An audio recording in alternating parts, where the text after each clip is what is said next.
मध्य प्रदेश की दमोह विधानसभा 55 का उपचुनाव इस समय चल रहा है और यह जो उपचुनाव है वो चारों ओर चर्चाओं के बाजार में गर्म बना हुआ है। चर्चा इस बात को लेकर कि दोनों ही पार्टियां, चाहे सत्तारूढ़ दल हो और या कि विपक्ष हो, दोनों ही पार्टियां इस चुनाव में जीत दर्ज कराना चाहती हैं। जातिगत समीकरण भी यहाँ पर सामने आ रहे हैं। आरोप प्रत्यारोपों का दौर भी चल रहा है। विभिन्न प्रकार के आरोप लग रहे हैं और आरोपों का जवाब देने के लिए भी नेता आगे आ रहे हैं। हमारे बीच में राष्ट्रीय कांग्रेस के प्रवक्ता साधना भारती जी उपस्थित हैं। हम उनसे चर्चा करेंगे। जिस प्रकार के आरोप लग रहे हैं उनका जवाब वो कैसे देंगे और क्या इस नज़रिए से वो देखते हैं इस चुनाव को। साधना जी, बहुत बहुत स्वागत है आपका।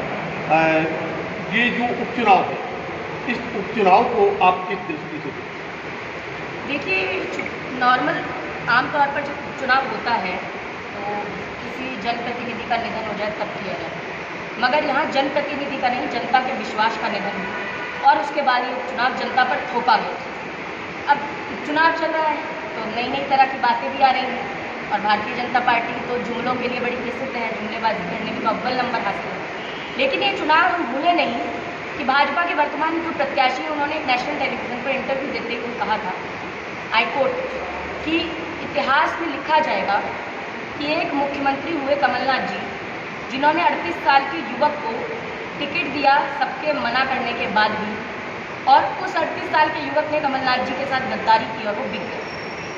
ये मैंने वो कोट किया नहीं, तो मैं नहीं कह रही, ये बात खुद भाजपा के प्रत्याशी ने नेशनल एक टेलीविज़न पर, आपके प्रदेश के टेलीविज़न पर इंटरव्यू देते हुए कहा। तो मैं यही कहूँगी कि अगर बिकाऊ जीतेगा तो ही बीजेपी, भारतीय जुमला पार्टी, भारतीय झूठी पार्टी जीतेगी।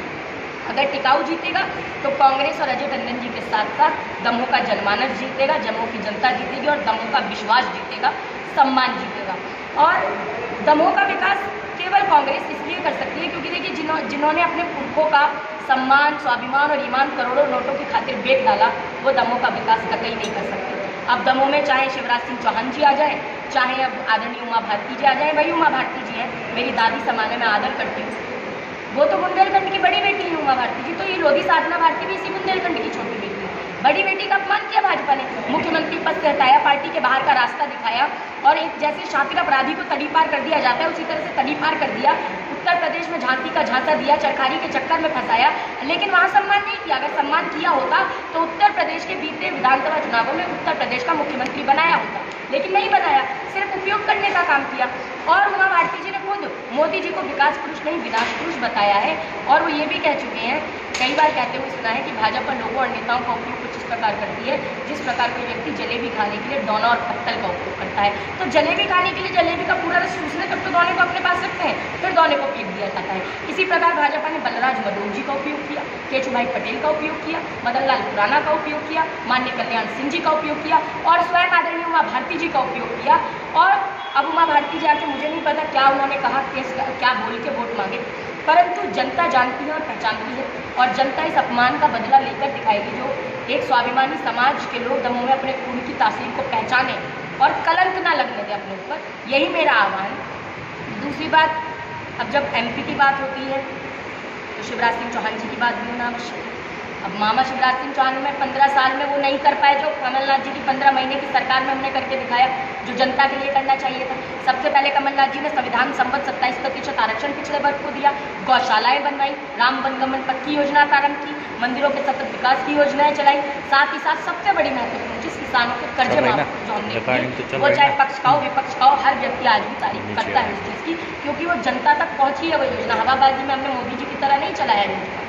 तो मुझे लगता है कि इस सरकार को गिराने का जब काम किया गया तो वही भाजपा का मूल बन, या तो ईवीएम में खराबी कराओ, नहीं तो ईवीएम को असम में जैसे प्रत्याशी की गाड़ी में रखा वैसे ही गाड़ी में उठाकर ईवीएम को ले जाओ, और वो भी ना बात बने तो फिर जीते हुए विपक्षी दल के विधायकों को करोड़ों रुपए में खरीदो और फिर लोकतंत्र को लूटतंत्र बनाओ। वही तो अभियान यहाँ चलाया गया और इसी का परिणाम ये है कि बीच में उपचुनाव थोपा गया है जिसको हम झेल रहे हैं। इसमें पैसा भी अलग खर्च होता है, जनता का समय भी ज़ाया होता है, वो सब चिंताएं भी होती हैं और कहीं ना कहीं महत्वपूर्ण समय जो विकास में लगना था वो चुनाव में लग रहा है। तो ये परिस्थिति हम देख रहे हैं। और शिवराज सिंह चौहान जी ने, मुझे कल मालूम चला, कहा है कि एमपी का मतलब है मास्क पहनो।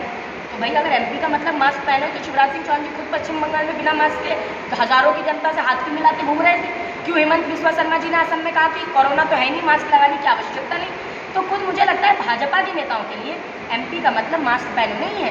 भाजपा के नेताओं के लिए एमपी का मतलब है मास्क का परित्याग, क्योंकि नरोत्तम मिश्रा जी कहते हैं मास्क नहीं पहनूंगा, ये नहीं बता पाते 30 करोड़ का काढ़ा कहाँ बांट दिया। तो इनके पास जवाब नहीं है, हवाबाजी है, जुमलाबाजी है, वादा खिलाफी है। आज आप क्योंकि पत्रकार हैं, आप बेहतर जानते हैं कि अगर आप पूछे किसानों पर तो ये मौन हो जाते हैं, नौजवानों पर तो मौन हो जाते हैं, महिलाओं के प्रति बढ़ते जो खिलाफ अपराध है उन पर मौन हो जाते हैं। किसान 300 से अधिक शहीद हो गए, लेकिन प्रधानमंत्री जी चुप, गृह मंत्री जी चुनाव प्रचार करने में व्यस्त हैं, वो चुप, मध्य प्रदेश के स्वास्थ्य मंत्री चुनाव प्रचार में घूम रहे हैं और प्रदेश भर में और देश भर में कोरोना फैल रहा है। मध्य प्रदेश के अंदर तो कोरोना वैक्सीन की कमी हो गई है, डबल इंजन की सरकार है फिर भी वैक्सीन की कमी है। महाराष्ट्र में कमी, हरियाणा में कमी, और 84 देशों में आप तो एक्सपोर्ट कर देते हैं और वहाँ 158 रुपये प्रति खुराक या 250 रुपये प्रति खुराक, 700 जिले में 700 अस्पताल सरकारी हैं देश भर में, 82 करोड़ से अधिक की जनसंख्या गरीबी रेखा से नीचे, वो 700 अस्पतालों में कैसे वैक्सीनेशन लगाएंगे? इसका प्लान ऑफ एक्शन क्या है? उस पर मौन हो जाते हैं। मैं क्योंकि राष्ट्र प्रवक्ता के नाते बड़ी जिम्मेदारी से चैनल पर भी पूछती हूँ कि आप बताएं, राहुल जी ने तो अगस्त 2020 में आपको आगाह करते चले गए और ये भी कहा था, उन्होंने ट्वीट किया था कि कोरोना की वैक्सीन हम सबसे पहले बनाएं, लेकिन उसका वितरण, उसका प्लान ऑफ एक्शन वो करना गवर्नमेंट ऑफ इंडिया की बहुत बड़ी जिम्मेदारी है, जिसमें वो असफल रही। अब आप कहें कि हम नहीं सपोर्ट कर रहे हैं, तो इनका सपोर्ट तो पूरे देश ने तब किया, थाली भी बजाई, ताली भी बजाई, घंटी भी बजाई, धूप भी जलाई, 9:09 पर सब किया, लेकिन क्या मिला? 20 लाख करोड़ का धारावाहिक रोज चलाया निर्मला सीतारमण जी ने। 20 लाख करोड़ तो छोड़ो, 20 रुपये नहीं मिले लोगों को। प्रवासी मजदूर हमने देखे, जनता सड़कों पर नवजात शिशु किस तरह से जने महिलाओं ने, वो हमने हृदय विदारक दृश्य देखा। अब हमें वो नहीं देखना, मत तो 20 लाख करोड़ रुपए, लेकिन कम से कम आप ऐसी परिस्थितियां तो देश में बनाइए कि जिससे कोरोना से बचा जा सके। आप गाइडलाइन जारी करते हैं, कहते हैं दमों को छोड़कर और बाकी जगह लॉकडाउन प्रभावी भी रहेगा। क्यों भाई? आपको कोरोना ने फोन किया था क्या शिवराज सिंह चौहान जी को कि मैं दमों में नहीं आऊँगा, बाकी जगह आऊँगा, असम में नहीं जाऊँगा, बाकी जगह जाऊँगा, पश्चिम बंगाल, तमिलनाडु, केरला में पुडुचेरी में नहीं जाऊँगा, लेकिन बाकी जगह जाऊँगा? वहाँ के आंकड़े क्योंकि नहीं दिखाते लोग। तो ये क्या है? कहीं ना कहीं ये सरकार जुमलेबाज सरकार है। आपके इस चैनल के माध्यम से एक आह्वान करती हूँ, भाजपा के नेता, भाजपा के प्रवक्ता और प्रधानमंत्री मोदी जी झांसाराम बाबा का झूठ छाप चूरन बांटना बंद करें और चंदा छाप चूरन चाटना बंद करें। और जैसा कि आपने कहा कि लगातार आरोप प्रत्यारोप चलते हैं और जवाब भी देते हैं, तो कल एक मुझसे सवाल भी पूछा गया था, शायद आपके भी संज्ञान में होगी बात, कि बीडी शर्मा जी ने प्रत्याशी को हमारे गुंडा बता दिया। अरे भाई, गली के गुंडे की तरह ओ दीदी कौन कर रहा है? आप जानते हैं? ओ दीदी इस तरह की भाषा एक महिला मुख्यमंत्री के लिए करना, मुझे लगता है कि एक महिला मुख्यमंत्री का अपमान है। हम इस देश के अंदर महिलाओं का सम्मान करते हैं, नारी के सम्मान की बात हमेशा से करते हैं। वो बात अलग है कि भाजपा बेटी बचाओ बेटी पढ़ाओ का नारा देकर कुलदीप सेंगर और चिन्मयानंद जैसे नेता देती रही है और सपोर्ट करती रही है, आतंकवाद के खिलाफ की देशभक्ति की बातें कर करके, आतंकवाद की खिलाफत बातें कर करके एक आतंकवाद के आरोपी को संसद में बिठाने का काम किया। ये सीधी लड़ाई देखिए, गांधीवादी विचारधारा और गॉडसेवादी विचारधारा में। गांधीवादी विचारधारा समतामूलक समाज बना सकती है, रामराज्य ला सकती है।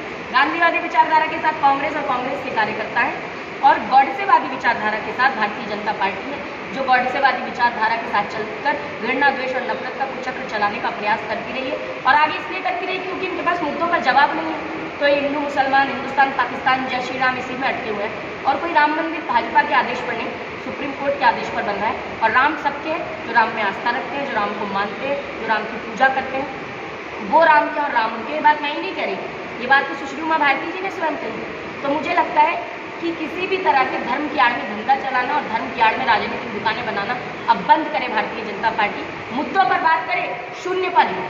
और मुझे लगता है ईवीएम एक बड़ा मुद्दा है। हमने मांग करी थी अभी कमलनाथ जी ने भी कि बैलेट पेपर पे होनी चाहिए वोटिंग, क्योंकि हम ये नहीं कहते सारी ईवीएम मशीन में घोटाले कर दिए गए हैं हम, लेकिन प्रश्न है, असम के बाद पश्चिम बंगाल की कुछ घटनाओं के क्रमशः लगातार घटनाएं आई हैं और अटेर उपचुनाव के अंदर भी ऐसी घटनाएं आई थी।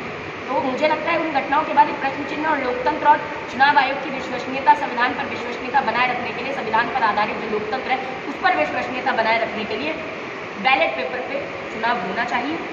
और अगर उसकी हम मांग करते हैं तो अगर सरकार को कोई परेशानी नहीं है, जब जिन्होंने बनाई ईवीएम मशीन उन देशों ने बंद कर दिया इस्तेमाल करना, तो आपको क्या परेशानी? और भाजपा के नेता ने तो किताब लिख डाली थी ईवीएम के खिलाफ, तो अब क्या वो निराधार हो गया क्या सब? तो इस पर जागरूक होकर मुझे लगता है करना चाहिए आवश्यक।